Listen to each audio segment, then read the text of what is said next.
আজকে যে চারজন খেলোয়াড়কে নিয়ে কথা বলবো, যে চারজন খেলোয়াড় যার মধ্যে দুইজন ফুটবলার এবং দুইজন ক্রিকেটার, যে চারজন মানুষকে, যে চারজন খেলোয়াড়কে কোনো বিশ্বের কোনো মানুষের অপরিচিত নয়। তারা পরিচিত, তারা অনেকটাই ভালো এবং সুন্দর খেলে ক্রিকেট কিংবা ফুটবল। নম্বর 4-এ যাকে নিয়ে সব থেকে কথা বলবো, সে বাংলাদেশের প্রত্যেকটা মানুষের হৃদয়ের আবেগ, প্রত্যেকটা মানুষের খেলার আবেগ, যে কিনা বাংলাদেশের সাকিবুল হাসান, ক্রিকেট অলরাউন্ডার, যে বিশ্বের সেরা অলরাউন্ডার বললেও ভুল হবে না। সে অনেকটাই ভালো মনের মানুষ হলেও যে অনেকটাই বাংলাদেশি ক্রিকেটার। তার খেলা দেখিনি এরকম কোনো মানুষ বাংলাদেশ ক্রিকেটে খুঁজে পাওয়া যাবে না, যার অসংখ্য ভক্ত রয়েছে বাংলাদেশের আনাচে কোনাচে। কিন্তু সে একজন ক্রিকেটার যার জীবনে সে 2023 আইসিসি ওয়ার্ল্ড কাপ জিততে পারে নাই, যেটা বাংলাদেশের কোটি কোটি হৃদয়ের ভক্তদেরকে স্পন্দন করে রেখেছে। কিন্তু সে কখনোই এই আইসিসি ওয়ার্ল্ড কাপে জিততে পারে নাই। সে মনে হয় আর জিততে পারবেও না। সে মনে হয় এবার অপশন নিয়ে নেবে।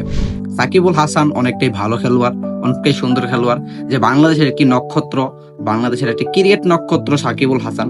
কিন্তু সে তার ক্যারিয়ারে ট্রফি জিততে পারেনি, যেরকম আইসিসি চ্যাম্পিয়ন্স ট্রফি, টি-20 ট্রফি, এশিয়া কাপও সে জিততে পারে নাই। নম্বর 3-তে যে ফুটবলারটি রয়েছে, তাকে কেউ অচিনার মতন কোনো মানুষ নেই, তাকে সবাই চিনে।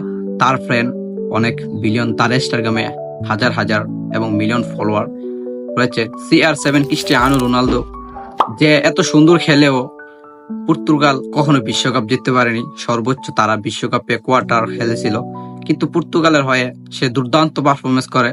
তার পারফরমেন্সের তুলনা হয় না। সে বর্তমান 1000+ গোল করেছে। সে বর্তমানে আল নাসিরের হয়ে খেলতেছে, কিন্তু তার দেশ পর্তুগাল কখনোই বিশ্বকাপ কোয়ালিফাই করলেও কখনো জিততে পারে নাই। সে একবার ইউরো কাপ জিতেছে এবং ইউফা সুপার কাপ জিতেছে। নম্বর 2-তে যে খেলোয়াড়টি রয়েছে, তাকে অনেকেই হয়তো চিনবেন, তাকে অচিনার মতন কোনো লোক নেই। সে হলো ইন্ডিয়ান ক্রিকেটার বিরাট কোহলি। সে বর্তমানে অনেকটাই ভালো এবং অন্যমনস্কের মানুষ। ক্রিকেট খেলায় হয়তো তার অনেকটাই দক্ষতা, অনেকটাই পরিচালনা, কিন্তু সে কখনোই IPL জিততে পারে নাই।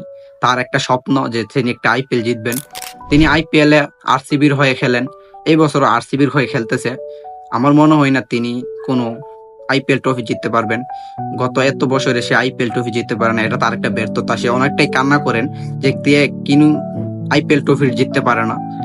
তার অন্তত নামের বিচারে তার অন্তত 4 থেকে 5টি IPL ট্রফি দরকার ছিল, কারণ সে ইন্ডিয়ার একজন ভালো ক্রিকেটার, বিশ্বের সেরা একজন ক্রিকেটার, এটা তাকে বলতেই হবে।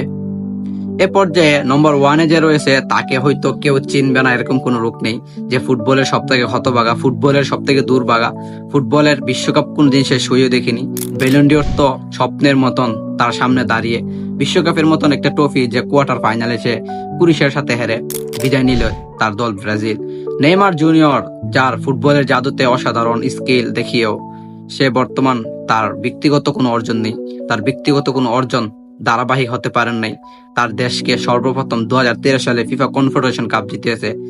সে বর্তমানে সান্তোসের হয়ে খেলতেছে। বর্তমানে আবারও সে ইনজুরি কাটিয়ে আবারও ইনজুরিতে ব্যাক। বর্তমানে তার জীবনটা অনেকটাই ছেলেমেলে খেলার মতন ইনজুরি। মনে হয় না তার কেরিয়ার আর কখনো ঘুরে দাঁড়াবে, কারণ তার কেরিয়ারটা যে শেষ দিকে।